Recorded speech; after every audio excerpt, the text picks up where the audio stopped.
दुधना नदीवरील धोकादायक पुलावरून नागरिक प्रवास करतात। ग्रामस्थ चिमुकले यांना सगळ्यांनाच हा जीवघेणा प्रवास करावा लागतोय। छत्रपती संभाजीनगरच्या सय्यदपूर इथली ही दृश्य आपण आता बघतोय। दुधना नदीवरील प्रमुख पूल वाहून गेलाय आणि त्यामुळे सय्यदपूरला जाण्यासाठी रस्ताच शिल्लक नाहीये। ग्रामस्थांनी पाईप आणि फळी टाकून वाहत्या पाण्यावर तात्पुरता पूल बनवलाय। ही दृश्य बघतोय आपण।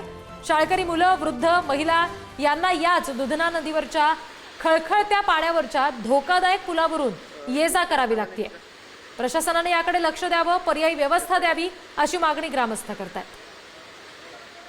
आणखी तपशील घेऊया। प्रतिनिधी सचिन जिरे आपल्याशी जोडले गेलेत। सचिन, काय नेमकं ग्रामस्थांचं या सगळ्या संदर्भात म्हणणं आहे? हा पूल काही दिवसांपूर्वी वाहून गेला होता जोरदार पावसामुळे। त्यानंतर प्रशासनाने आतापर्यंत याकडे लक्ष दिलेलं नाहीये। त्यामुळे ग्रामस्थांनी स्वतःहूनच एक पर्याय म्हणून या ठिकाणी पाईप टाकले होते। पाईपवरती फळी टाकून तात्पुरता हा रस्ता या ठिकाणी तयार केला होता।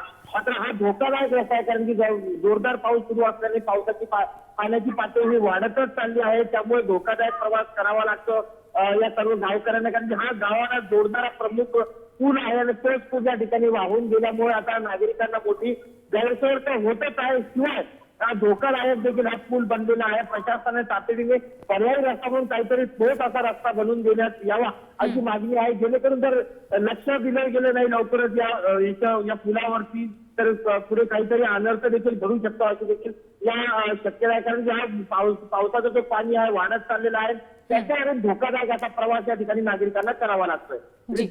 जी, धन्यवाद सचिन सगळ्या माहितीसाठी।